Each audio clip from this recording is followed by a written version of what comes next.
Hello friends, welcome to அம்மா அனுபவம்.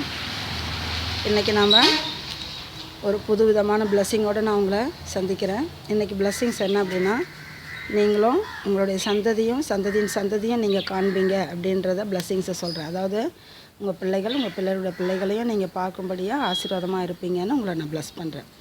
இன்றைக்கி நம்ம வெற்றிலை மகிமையை பற்றி நம்ம பார்க்க போகிறோம். வெற்றிலை பார்த்திங்கன்னா ஒரு மிளகு குடும்பத்தை சார்ந்த ஒரு தாவரம். பாருங்கள், இது வீட்டில் இருந்தானே இங்கே முன்னாடி ஏற்றி விட்டுருக்கேன். ஒரு நந்தியாவட்ட மரத்தில் ஏற்றி விட்டுருக்குறேன். அது அப்படியே வந்துட்டுருக்கு, நல்லா செழிப்பாக வந்துட்டுருக்கு. இது நல்லா அந்த ஒரு டார்க் க்ரீன் லீஃபாக இருக்கும். இது கமாறு வெத்தலை அப்படின்னு சொல்லுவாங்க. இது கொஞ்சம் காரம் ஜாஸ்தியாக இருக்கும். இந்த வெற்றிலை மிளகு குடும்பத்தை சார்ந்தது. இது முக்கால்வாசி இந்தோனேஷியா தான் இதோடைய பிறப்பிடம். ஆனால் நம்ம இந்தியாவில் நல்லா நிறைய பயிரிடுறோம். நிறைய இடத்துல வேலூர் இந்த மாதிரி பகுதிகளில் நிறைய பயிரிடுறாங்க. இது பணப்பயிராக பயிரிட்டு இதை ஏற்றுமதி செய்கிறாங்க. ஓகேவா? இந்த வெற்றிலை ரொம்ப ரொம்ப சளி பிரச்சனை, வயிற்று கோளாறு, அஜீரண பிரச்சனை, இந்த மாதிரி இதுக்கெல்லாம் ரொம்ப ரொம்ப பயன்படுது. இதில் இப்போ முக்கியமாக ஆராய்ச்சியில் என்ன கண்டுபிடிச்சிருக்காங்கன்னா, அதிகமான நோய் எதிர்ப்பு சக்தி இருக்குதுன்னு கண்டுபிடிச்சிருக்கிறாங்க. அது இல்லாமல் இதில் விட்டமின் சி கண்டென்ட்டும் ஜாஸ்தியாகவே இருக்குது. இது அதனால் இது நிறைய விதத்தில் யூஸ் ஆகுது. சுண்ணாம்பு சத்து, கால்சியம் சத்துலாம் இதில் ஜாஸ்தியாக இருக்குது. இதை பயிரிடுறது, நட்டு வைக்கிறது, நம்ம வீட்டிலலாம் வளர்க்குறது ரொம்ப ரொம்ப ஈஸி. இதில் பார்த்திங்க அப்படின்னா, நான் காட்டுறேன் பாருங்கள். இந்த ஒவ்வொரு கணுவுலேயும் இங்கே பாருங்கள், இதை க்ளோஸ்அப்பில் காட்டுறேன். இங்கே பாருங்கள், இந்த கணுக்கெல்லாம் இந்த மாதிரி வேர் வரும்.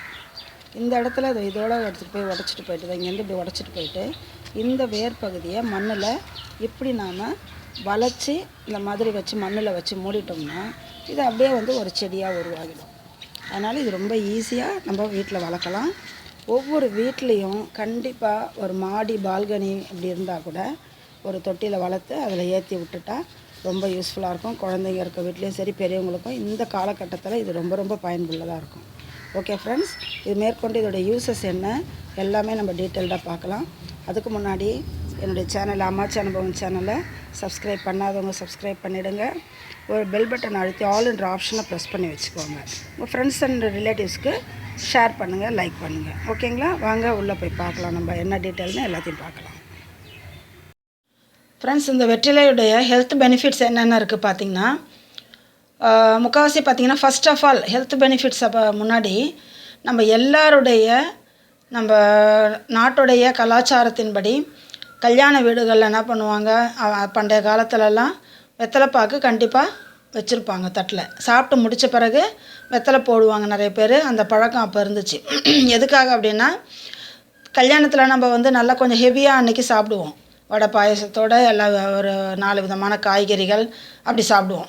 அப்புறம் சிலர் பிரியாணி இப்படியெல்லாம் சாப்பிடுவாங்க, கறி விருந்து போடுவாங்க. அப்போது அது அஜீரணப்படக்கூடாது, உடலத்துக்கு எந்த விதமான கேடும் வரக்கூடாது, அஜீரணப்பட்டால் பிரச்சனை ஆகுன்றதுனால வெத்தலைப்பாக்கு கொடுப்பாங்க. அது ஒரு நல்ல பழக்கமாக இருந்துச்சு. இப்போ அது கிடையாது. ஓகேங்களா? இப்போ அந்த பழக்கம் யார்கிட்ட கிடையாது. அதே நேரத்தில் அது எதுக்காக யூஸ் ஆகுது இப்போ பார்க்க போனால், அந்த அஜீரண கோளாறு இல்லாமல் நம்ம உடலை பாதுகாக்குது.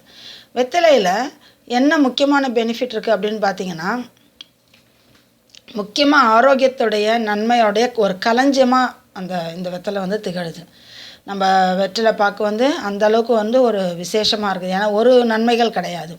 வெற்றிலையில் vitamin C, thiamine, niacin, riboflavin மற்றும் கரோட்டின் அப்படின்ற விட்டமின்ஸ் எல்லாம் நிறைய நிறைஞ்சிருக்கு. இதில் கால்சியம் சத்து நிறைய இருக்குது. அதுக்கப்புறம் அயன் கண்டென்ட் இருக்குது, அயன் சத்து இருக்குது. இந்த மாதிரிலாம் நிறைய யூஸ் ஆகுது. முக்கியமாக நம்ம ஆயுர்வேதத்தில் எந்த விதமான பிரச்சனைனாலும் முதல்ல அவங்க செக் பண்ணுறது வாத, கபம் இந்த ரெண்டும் சரியான விதத்தில் இருக்கா அப்படின்னு பார்ப்பாங்க. வாதம்ன்றது வாயு பிரச்சனைனால் உடலில் ரத்தத்தில் ஊறிடுறது, அங்கங்கே வீங்கிடும், முட்டு வலி வரும், உடம்பெல்லாம் வலி வரும். இது மாதிரி நிறைய பிரச்சனைகளை கொடுக்கும். அந்த வாதமே அதிகமாகிடுச்சுன்னா முட்டு வாதம், முடக்குவாதம்னு நிறைய விதத்தில் போகுது இல்லைங்களா. அப்புறம் கபம்னா அந்த கபத்தினால சளி நெஞ்சில் கட்டும், கோழை வரும், அதுக்கப்புறம் அடிக்கடி சளி பிடிக்கும், அந்த கபம் அதிகமாக சேர்ந்து போச்சுன்னா ஜுரம் வைக்கும், நிமோனியா வரும்.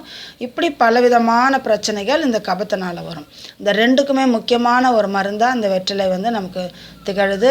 அதுக்கப்புறம் நமக்கு வாயில் கூட வந்து ஒரு அதை மெல்லும் பொழுது அந்த ஒரு வெத்தலையுடைய ஒரு மணம் இருக்கும், அதில் ஒரு காரத்தன்மையும் ஒரு மணமும் இருக்கும். அது வந்து வாய்க்கு ஒரு நல்ல ஒரு புத்துணர்ச்சியை தரக்கூடியதாக திகழுது.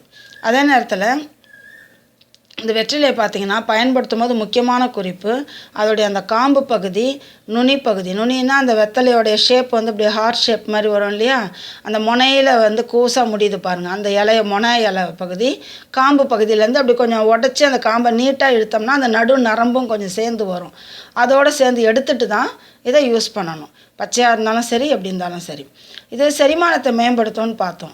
எப்படி அப்படின்னா, இதில் வந்து கார்பனேட்டிவ் அப்படின்றது வந்து ஒரு பொருள், அதாவது அந்த வாயு தன்மையை எதிர்க்கக்கூடிய ஒரு பொருள் இருக்குது. காஸ்ட்ரோப்ரோட்டிக்டிவ் அப்படின்ற ஒரு பண்பு இருக்குது இதில். அதனால் இது என்ன பண்ணுது, இந்த வாயுனால் வந்து ஜீரணம் ஆகாமல் உள்ளே வந்து மந்தமாக அப்படி ஃப்ளோட்டிங் மாதிரி இருக்கும். அந்த தன்மையெல்லாம் எடுத்து செரிமானத்தை மேம்படுத்துது. இதனால் இது வந்து ரொம்ப முக்கிய பங்கு வகிக்குது. நம்ம வயிற்று பகுதியில் செரிமான பகுதிக்கு ரொம்ப ரொம்ப ஒரு முக்கிய ஒரு இதுவாக விளங்குது. அது மாத்திரம் இல்லாமல் செரிமானத்துக்கு வந்து ஒரு அமிலத்தன்மை நம்ம வயிற்று பகுதியில் சுரந்துக்கிட்டு இருக்கோம். அந்த செரிமான அமிலம் தான் நம்மளுடைய ஆகாரத்தெல்லாம் செரிக்க உதவி செய்யுது. அந்த செரிமான அமிலம் வந்து சுரக்கிறதுக்கு நல்லா உதவி செய்யுது. அதுக்கப்புறம் வந்து இது பார்த்திங்கன்னா ஒரு சிறிதளவு மிளகோடு சேர்ந்து இடித்து சாறு எடுத்தோம். இது வந்து ஒரு தேக்கரண்டி இந்த மாதிரி போல் குழந்தைங்களுக்கு கொடுக்கலாம். பசியை தூண்டக்கூடியது. பசியை தூண்டுதுன்னா ஒரு மந்தத்தன்மை இருக்குது, சாப்பிட பிடிக்கல, பசி இல்லை, அந்த மாதிரிலாம் இருக்குன்னா எதனால் பசி இருக்காது, சரியாக ஜீரணம் ஆகலைன்னா மந்தமாக இருக்கும், மந்தமாக இருந்தால் பசி இருக்காது. அதுதான் நம்ம ஏற்கனவே பார்த்த விஷயமும். அதனால் இது பசியையும் தூண்டக்கூடியது. இரைப்பையை வந்து வலிமையாக்குறது, இரைப்பை வலியை வந்து குறைக்கக்கூடியது. எப்படின்னா வெற்றிலையில் உள்ள வந்து உடலில் இருக்க அந்த பிஹெச் லெவலை வந்து பராமரிக்க உதவி செய்யுது. அந்த வயிற்றின் பகுதியில் உடம்பில் இருக்க பிஹெச் லெவலை வந்து பாதுகாக்க உதவி செய்யுது. தீங்கு விளைவிக்கக்கூடிய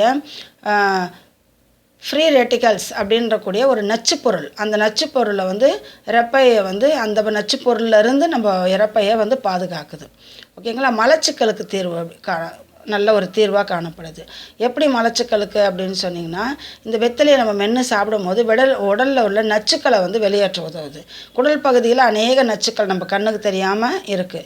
அந்த நச்சு தன்மையெல்லாம் நீக்கக்கூடியது. எப்படின்னா இன்னொரு விஷயத்தில் இந்த வெற்றிலையில் வந்து ஒரு நார் சத்து நிறைந்ததாக இருக்குது. அந்த நார் சத்து நிறைந்து இருக்கிறதுனால அதுவும் வந்து குடல் பகுதியில் எந்த ஒரு கட்டும் இல்லாமல் அந்த மலச்சிக்கலெல்லாம் போக்கி நல்ல ஒரு ஆரோக்கியத்தை கொடுக்குது. வெது வெதுப்பான தண்ணீரோடு சேர்ந்து நம்ம வந்து இதை வந்து வெற்றிலையை வந்து நம்ம சாப்பிட்டு தண்ணி குடிக்கலாம், இல்லை வந்து கொஞ்சம் ஜூஸ் மாதிரி தட்டி குடிக்கலாம். இது எப்படினாலும் பயன்படுத்தலாம்.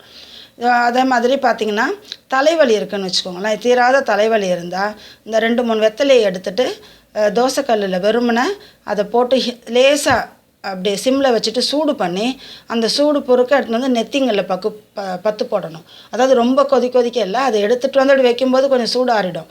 அதில் நெத்தியில் பத்து போட்டுட்டோம்னா அந்த நீரெல்லாம் இழுக்கக்கூடிய தன்மை உடையது. அதனால் தலைவலி குணமாகும். ஓகேங்களா ஃப்ரெண்ட்ஸ். இந்த மாதிரி இந்த வெற்றிலையில் நிறைய ஒரு பங்கு இருக்குது, நன்மைகள் இருக்குது. அதே நேரத்தில் முட்டு வலி அப்படின்னு பார்த்தீங்கன்னா, முட்டுகளில் வீக்கம் இருக்குது, எங்கேயாவது வாயுனால் ஒரு கட்டி மாதிரி வீக்கம் இருக்குதுன்னா வெத்தலையை இதே மாதிரி நான் சொன்னது போலவே வாட்டி லேசாக சூடு பண்ணிவிட்டு அதை அந்த மேலே போடலாம். அப்படி இல்லைன்னா அரைச்சி பத்து போடலாம். இடித்து ஒன்றும் பாதியமாக இடிச்சிட்டு அதை அப்படியே பேஸ்ட் மாதிரி பத்து போடலாம். இது ஒரு நல்ல ஒரு வீக்கத்தை குறைக்கக்கூடிய ஒரு ரிலீஃபாக வந்து நமக்கு வலியெல்லாம் போக்கக்கூடியதாக நமக்கு யூஸ் ஆகும். அதே நேரத்தில் இன்னொன்று என்னென்னு பார்த்தீங்கன்னா, இதை வந்து இப்போ இருக்கிற பிரச்சனையில் இந்த கொரோனா டைமில் ஒரு கஷாயம் ப்ரிப்பேர் பண்ணி குடிக்கிறதுக்கு அந்த வெத்தலை மெயினான பொருளாக பயன்படுது. வெற்றிலை ஒன்றே எடுத்துக்கோங்க. கொஞ்சோண்டு துளசி, கொஞ்சம் கற்பூரவள்ளி, ஆடாதொடை இருந்தால் ஆடாதொடை, இல்லைன்னா என்ன இந்த மாதிரி கிடைக்குதோ சளிக்கு உண்டானது துளசியோ கற்பூரவள்ளியோ எது கிடைக்குதோ அதோட சேர்த்துக்கோங்க. இல்லை எந்த இலையுமே கிடைக்கலையா வெத்தலையை ஒன்று போட்டு 2-3 மிளகு தட்டி போடுங்க, கொஞ்சோண்டு சீரகம் போடுங்க, கொஞ்சோண்டு மஞ்சள் தூள் போடுங்க, ஒரு இஞ்சி அதில் தட்டி போடுங்க. கொதிக்க வச்சு அதை வந்து எடுத்துக்கலாம். இன்டேக்காக அந்த ஜூஸாக அதை எடுத்துக்கலாம். அதை எடுத்துக்கிட்டோம்னா பனங்கல்கண்டு சேர்த்துக்கலாம். சர்க்கரையை மேக்ஸிமம் அவாய்ட் பண்ணிவிட்டு பனங்கல்கண்டு, வெல்லம் இதை சேர்த்து நம்ம எடுத்து குடிக்கலாம், வெது வெதுப்பாக குடிக்கலாம். இது வந்து நிறைய வந்து வைரல் ஃபீவருக்கும் நல்ல ரிலீஃபாக இருக்கும், சளியையும் வெளியே அகற்றக்கூடியதாக இருக்கும். ஓகேங்களா ஃப்ரெண்ட்ஸ்? ஓகே, நெக்ஸ்ட் வந்து உங்களுக்கு இந்த இன்னும் நல்ல ஒரு ஆயுர்வேதிக்காக அந்த ஒரு மாதிரி மூலிகையோடு நான் உங்களை சந்திக்கிறேன். ஓகே, நீங்கள் திரும்பவுமா என்னுடைய அம்மாச்சி அனுபவம் சேனலை சப்ஸ்கிரைப் பண்ணிக்கோங்க, பெல் பட்டன் ப்ரெஸ் பண்ணிக்கோங்க, ஆல்ன்ற ஆப்ஷனை ப்ரெஸ் பண்ணி வச்சுக்கோங்க. அப்போ தான் என்னுடைய எல்லா வீடியோஸும் உங்களுக்கு உடனே வரும். ப்ளீஸ் உங்கள் சப்போர்ட் பண்ணுங்கள். இதுவரை சப்போர்ட் பண்ண எல்லாருக்கும் ரொம்ப ரொம்ப thanks friends. Okay, God bless you.